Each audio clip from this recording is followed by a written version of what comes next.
আসসালামু আলাইকুম everyone. Welcome to my channel learning with Anika. আজকে আমাদের ন্যারেশনের ৪ নাম্বার ক্লাস। পার্ট 1, 2, 3 তোমরা যারা দেখো নাই অবশ্যই দেখে নিবে। তাহলে তোমাদের এই পার্টটা বুঝতে সুবিধা হবে। ওকে, তো লাস্ট পার্টে আমরা আলোচনা করেছিলাম কিভাবে আমরা অ্যাসার্টিভ, ইন্টারোগেটিভ, ইম্পারেটিভ সেন্টেন্সের ন্যারেশন করতে পারি, ডিরেক্ট থেকে ইনডাইরেক্ট করতে পারি। ওকে, সো চলো এবার আমরা দেখি কিভাবে আমরা অপটেটিভ সেন্টেন্সের ন্যারেশন করতে পারি। ডিরেক্ট থেকে কিভাবে ইনডাইরেক্ট করতে পারি। আচ্ছা, অপটেটিভ সেন্টেন্সের ন্যারেশন করার আগে তোমাকে তো অপটেটিভ সেন্টেন্স সম্পর্কে জানতে হবে। অপটেটিভ সেন্টেন্স হচ্ছে যেই সকল সেন্টেন্সের মাধ্যমে আমরা কারোর জন্য কোনো কিছু প্রার্থনা করি বা কারোর জন্য কোনো কিছু উইশ করি। ওকে? তো প্রার্থনামূলক বাক্যগুলোকে আমরা বলি optative sentence. Alright? So optative sentence যেহেতু প্রার্থনা বা উইশ করা বোঝায়, সেক্ষেত্রে আমরা রিপোর্টিং ভার্বের পরিবর্তে মানে সেইড টু এর পরিবর্তে আমরা ইউজ করব প্রে অথবা উইশ। প্রে আমরা ইউজ করব যখন প্রার্থনা বোঝাবে, আর উইশ ইউজ করব যখন কোনো কিছু কারোর জন্য উইশ করা হবে। ওকে? এরপরে ২ নাম্বার দেখো লিখেছি কমার পরিবর্তে দ্যাট। যে আমাদের এই ডিরেক্ট সেন্টেন্স এ যেই কমাটা থাকবে সেটার পরিবর্তে আমরা একটা দ্যাট ইউজ করব। অ্যান্ড এরপরে সেন্টেন্সটি অ্যাসার্টিভ হয়ে যাবে। মানে যেই অপটেটিভ সেন্টেন্সটা থাকবে সেটা অ্যাসার্টিভ হয়ে যাবে। অ্যাসার্টিভ করতে হবে। তো কিভাবে করব চলো আমরা দেখি।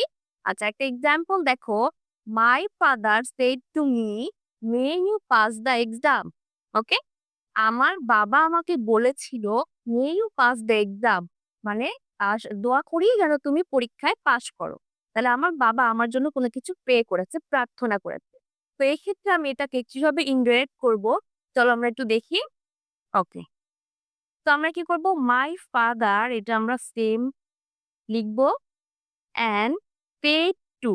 পেড টু রিপোর্টিং ভার্বের পরিবর্তে আমরা এখন ইউজ করব প্রে। যেহেতু সে আমার জন্য প্রার্থনা করেছে। তো আমরা কি ইউজ করব? প্রেড।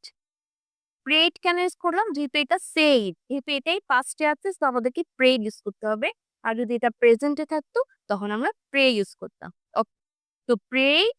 আচ্ছা, প্রেড এর পরে আর তোমাকে এই মি লেখার কোনো প্রয়োজন নাই। যেমন my father prayed to me. Okay? বা প্রেড মি। ওটা লেখার কোনো প্রয়োজন নেই যে আমার বাবা দোয়া করেছিল, এতটুকুই যথেষ্ট। আর এই মি লেখার প্রয়োজন নাই। ওকে। তো মাই ফাদার প্রেড দেন কমার পরিবর্তে আমরা ইউজ করব দ্যাট। অলরাইট? আচ্ছা, এবার এখানে যে সেন্টেন্সটা আছে optative, may you pass the exam, এই সেন্টেন্সটাকে তোমার সাবজেক্ট চেঞ্জ করতে হবে, টেন্স চেঞ্জ করতে হবে ন্যারেশনের রুলস অনুযায়ী। আবার এটাকে তোমার অ্যাসার্টিভ ও করে দিতে হবে। আচ্ছা, অ্যাসার্টিভ মানে কি? অ্যাসার্টিভ মানে হচ্ছে আগে থাকবে সাবজেক্ট আর অক্সিলারিটা থাকবে পরে। দেখো এখানে মে, মেটা কি? আমরা জানি মে হচ্ছে মডাল অক্সিলারি ভার্ব। তো মে এর পরে আসছে ইউ। অ্যান্ড ইউটা হচ্ছে সাবজেক্ট। তার মানে অক্সিলারি আগে আর সাবজেক্টটা পরে। সো এখন তোমাকে করতে হবে সাবজেক্টটা আগে লিখতে হবে।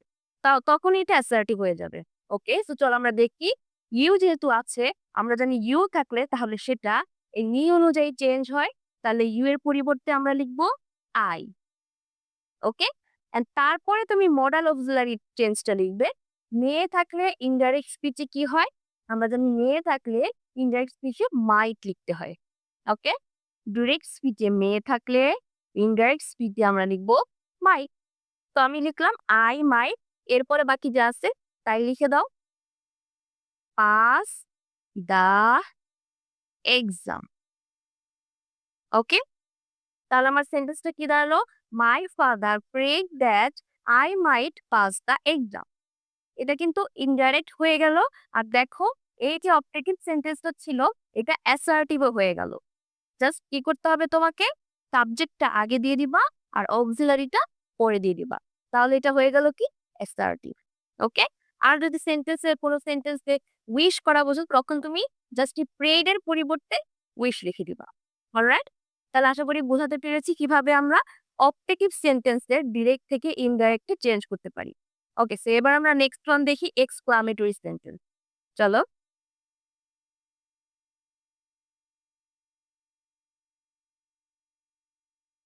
ওকে, তো এবার আমরা দেখি এক্সক্লামেটরি সেন্টেন্সকে কিভাবে আমরা ডিরেক্ট থেকে ইনডাইরেক্ট করতে পারি।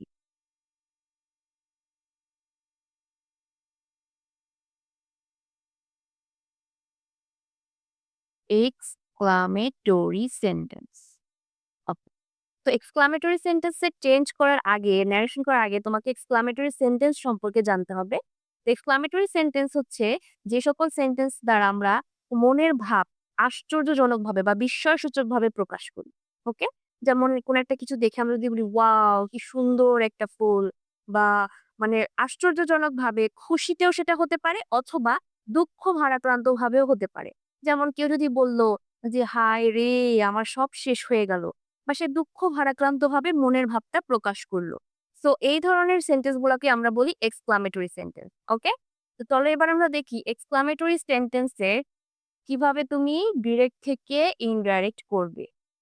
সো সেই ক্ষেত্রে আমরা রিপোর্টিং ভার্ব এর পরিবর্তে রিপোর্টিং ভার্ব মানে স্টেট টু স্টেট এর পরিবর্তে আমরা কি ইউজ করব? ২ টা জিনিস এখানে। একটা হচ্ছে এক্সক্লেইমড উইথ জয় আর আরেকটা হচ্ছে exclaimed with sorrow. ওকে? ২ টা জিনিস। এখন আমরা কখন কোনটা ইউজ করব? দেখো exclaimed with joy এটা আমরা ইউজ করব যখন কেউ খুশি হয়ে একটা কথা বলবে। আর exclaimed with sorrow যখন কেউ দুঃখ ভারাক্রান্তভাবে একটা কথা বলবে। ওকে? তো এই রিপোর্টিং ভার্বের পরিবর্তে আমরা এই ২ টা জিনিসের যেকোনো একটা ইউজ করব। আচ্ছা এরপরে কমার পরিবর্তে সিম্পলি যেমন সব জায়গায় দ্যাট ইউজ করে আসছি। তো এখানেও কমার পরিবর্তে আমরা দ্যাট ইউজ করব।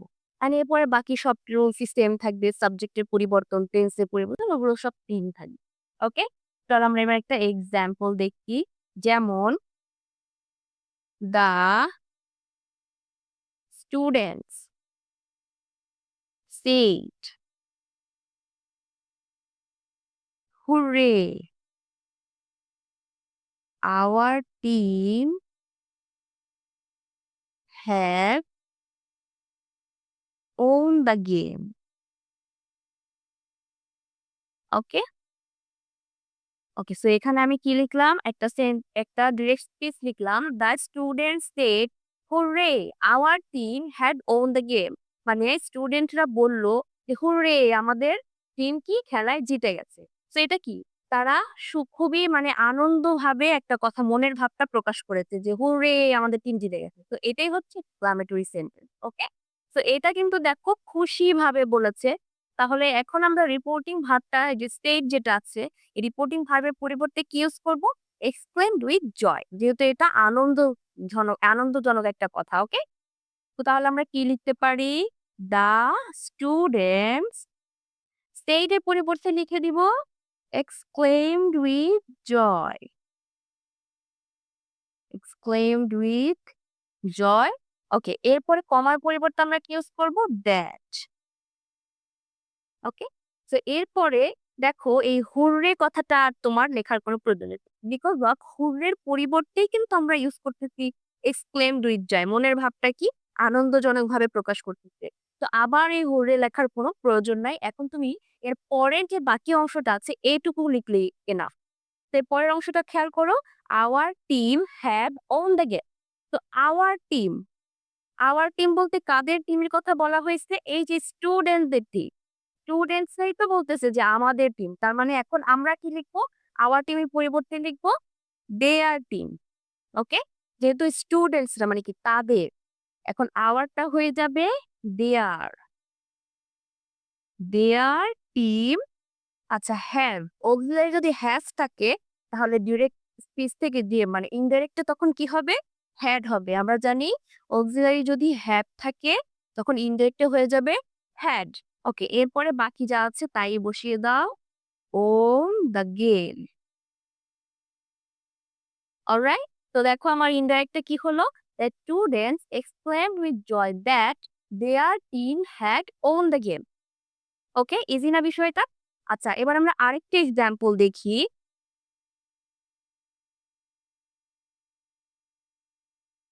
ওকে, এবার আমরা আরেকটা ডিরেক্ট স্পিচ এর এক্সাম্পল দেখি। যেমন the man said, "Alas, I am undone. Okay, এই সেন্টেন্সটা এবার খেয়াল করো। এখানে আমি কি লিখেছি? The man said, alas I am undone. মানে ব্যক্তি কি বলেছিল, হায় রে আমার সব শেষ। এই কথাটার মানে হচ্ছে হায় রে আমার সবই শেষ। মানে সে দুঃখ ভারাক্রান্ত হৃদয় নিয়ে এই কথাটা বলেছে যে হায় রে আমার সব শেষ। তো এই ক্ষেত্রে কিন্তু এখানে আনন্দের কিছু নাই, এটা হচ্ছে দুঃখের একটা কথা। তো এই ক্ষেত্রে আমি এই স্টেড এর পরিবর্তে কোনটা ইউজ করব? এক্সক্লেইমড উইথ সরো। ওকে, তো তাহলে আমার সিম্পলি ইনডাইরেক্টটা কি হবে? দ্য ম্যান এক্সক্লেইমড উইথ সরো। ওকে, এরপরে আমরা কমার পরিবর্তে দ্যাট ইউজ করব। অলরাইট, এরপরে কি করব? এই যে অ্যালাস যে কথাটা আছে এটা আর তোমাকে লেখার কোনো প্রয়োজন নাই। অ্যালাস এর পরে যে সেন্টেন্সটা আছে জাস্ট এতটুকু লিখলেই এনাফ। সো এখানে কি আছে? I am unknown. তো তোমাকে অবশ্যই টেন্সের চেঞ্জ করতে হবে, সাবজেক্টেরও চেঞ্জ করতে হবে। যেহেতু আই আছে, আমরা জানি আই থাকলে সেটা এই যে শুরুতে যে সাবজেক্ট আছে এটা হলো দিয়ে চেঞ্জ হবে। তার মানে দ্য ম্যান। দ্য ম্যানের পরিবর্তে এখন আমরা কি লিখবো? হি। আচ্ছা, এরপরে অক্সিলারি অ্যাম আছে। অ্যাম থাকলে সেটা হয়ে যাবে ওয়াজ। কেননা অ্যাম হচ্ছে প্রেজেন্ট কন্টিনিউয়াস এর অক্সিলারি। তো এটা হয়ে যাবে পাস্ট কন্টিনিউয়াস। ওকে, এরপরে কি আছে? আন্ডার। ওইটা যা আছে তাই থাকবে। ওকে, তাহলে আমার ইনডাইরেক্টটা কি দাঁড়ালো? The man exclaimed with sorrow that he was undone. Okay, আশা করি বোঝাতে পেরেছি কিভাবে আমরা এক্সক্লামেটরি সেন্টেন্সে ডিরেক্ট থেকে ইনডাইরেক্ট করব। আচ্ছা, এই ধরনের স্ট্রাকচার ছাড়াও এক্সক্লামেটরি সেন্টেন্স কিন্তু হোয়াট এবং হাউ দিয়েও শুরু হয়ে থাকে। ওকে, কিছু কিছু এক্সক্লামেটরি সেন্টেন্স হোয়াট এবং হাউ দিয়ে শুরু হয়।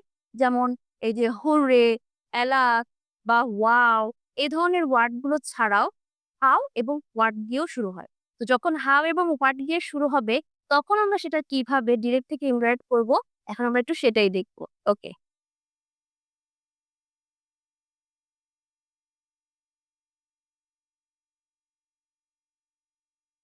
ওকে, তো এবার আমরা দেখি হোয়াট দিয়ে শুরু হলে আমরা কিভাবে সেটাকে ইন্টারেক্ট করতে পারি। আচ্ছা, যেমন রিনা said what a fine bird it is. ওকে, আচ্ছা, তো আমি কি লিখলাম? রিনা said what a fine bird it is. রিনা বলেছিল কি সুন্দর একটি পাখি। এটা কিন্তু একটা এক্সক্লামেটরি সেন্টেন্স। এই কিন্তু দেখো এখানে কিন্তু ওই ধরনের কোনো ওয়ার্ড গুলো নেই। যেমন হুররে বা এলাস বা ওই টাইপের কোনো ওয়ার্ড নেই। জাস্ট এটা কি হোয়াট দিয়ে শুরু হয়েছে। তো হোয়াট থাকার কারণে আবার তোমরা এটা ভেবো না যে হোয়াট মানে তো ইন্টারোগেটিভ। নো, ইন্টারোগেটিভও হোয়াট দিয়ে হয়। কিন্তু এখানে তোমাকে খেয়াল করতে হবে, দেখো এখানে শেষে একটা আশ্চর্যবোধক চিহ্ন আছে। তাহলে এটা দেখেই তোমাকে বুঝতে হবে এটা একটা এক্সক্লামেটরি সেন্টেন্স। আর কথাটা কি, সে খুব আনন্দের সাথে বলেছে। একটা পাখিকে দেখে খুব খুশি হয়ে সেই কথাটা বলেছে। ওকে? তো এখন এই সেন্টেন্সটাকে কিভাবে তুমি ইনডাইরেক্ট করবে? আচ্ছা, একদম সেম, বেশি চেঞ্জ না। যেমন রিনা স্টেজের পরিবর্তে এখন আমরা কোনটা লিখবো? এক্সক্লেইম উইথ জয়। যেহেতু সে খুব খুশি হয়ে বলেছে কথাটা, তো অবশ্যই আমরা কি লিখবো? Rina exclaimed with joy. Exclaimed with joy. Okay, এরপরে কমার পরিবর্তে দ্যাট এটাও আমরা বসিয়ে দিব। অলরাইট, সো এবার আমরা কি করব? এখানে যে সেন্টেন্সটা আছে what a fine bird it is, এই সেন্টেন্সটাকে অ্যাসার্টিভ ফর্মে লিখে দিতে হবে। ওকে, সেন্টেন্সটা এখন অ্যাসার্টিভ করতে হবে। অ্যাসার্টিভ মানে কি? শুরুতে থাকবে সাবজেক্ট, তারপরে থাকবে অক্সিলারি এন্ড তারপরে থাকবে মূল ভার্ব এন্ড তারপরে বাকি অংশ। ওকে, সো ওইভাবেই যে স্ট্রাকচারটা আমি এখন বললাম সেম স্ট্রাকচার দিয়ে এখন তোমাকে লিখতে হবে। তো এখন খেয়াল করো এখানে সাবজেক্ট কোনটা? দেখো what a fine bird it is. So এখানে সাবজেক্ট হচ্ছে ইট। ইটটা কি এখানে সাবজেক্ট। তো এখন তোমাকে সাবজেক্টটাকেই আগে লিখতে হবে। তো আমরা কি করব? এই সাবজেক্টটা আগে লিখে ফেলি। ওকে, এরপর আমি কি কি লিখবো? Auxiliary verb. অক্সিলারি কোনটা এখানে? ই। সো আমরা জানি ডিরেক্ট স্পিচে যদি ইজ থাকে তখন সেটা ইনডাইরেক্টে কি ওয়াজ হয়ে যাবে। তো হয়ে গেল এটা ইট ওয়াজ। আচ্ছা, এরপর আমরা কি করব? এরপরে মূল ভার্বটা দিতে হবে। আচ্ছা, এখানে মূল ভার্ব কোনটা দেখো? ইট ওয়াজ, এরপরে দেখো এই যে ফাইন বার্ড, এই যে এটা। ওকে, তো ইট ওয়াজ, এরপরে তুমি কি করবা? এ ফাইন বার্ড। এখন কিন্তু এইটুকুই বাকি আছে, এ ফাইন বার্ডটাই তোমাকে ইউজ করতে বসাতে হবে। তো এ ফাইন বার্ড লেখার আগে ইট ওয়াজ এ ফাইন বার্ডটা লেখার আগে তোমাকে কি করে করতে হবে? এই যে হোয়াট আছে, এই হোয়াটের পরিবর্তে তোমাকে একটা ভেরি ইউজ করতে হবে। হোয়াটের পরিবর্তে কি ইউজ করবো আমরা? ভেরি। এরপরে আমরা লিখে দিব ফাইন বার্ড। ওকে, তাহলে আমার ইনডাইরেক্টে কি দাঁড়ালো? Rina, okay sorry, Rina exclaimed with joy that it was a very fine bird. তো আমার সেন্টেন্সটা অ্যাসার্টিভ হয়ে গেল, আর এই হোয়াটের পরিবর্তে একটা ভ্যারি অ্যাড করতে হবে, এটা তোমাকে মনে রাখতে হবে। হোয়াটের পরিবর্তে আমরা একটা ভ্যারি অ্যাড করব। আচ্ছা, হোয়াট দিয়ে তো দেখলাম, এবার আমরা দেখি হাউ দিয়ে শুরু হলে তখন কি করব। হাউ অ্যান্ড হোয়াট দুটাই সেম, জাস্ট তোমাকে একটু চেঞ্জ করতে হবে। আচ্ছা, আমি সেন্টেন্সটা এই করে মুছে দেই।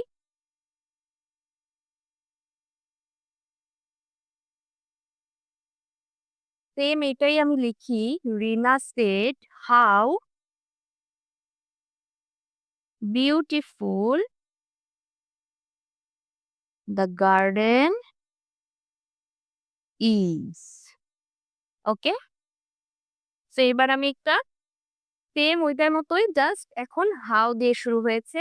রিনা said how beautiful the garden is. Rina বলেছিল গার্ডেন কি সুন্দর, কত সুন্দর। তো এটাও কিন্তু একটা এক্সক্লামেটরি সেন্টেন্স, বাট শুরু হয়েছে কি হাউ দিয়ে।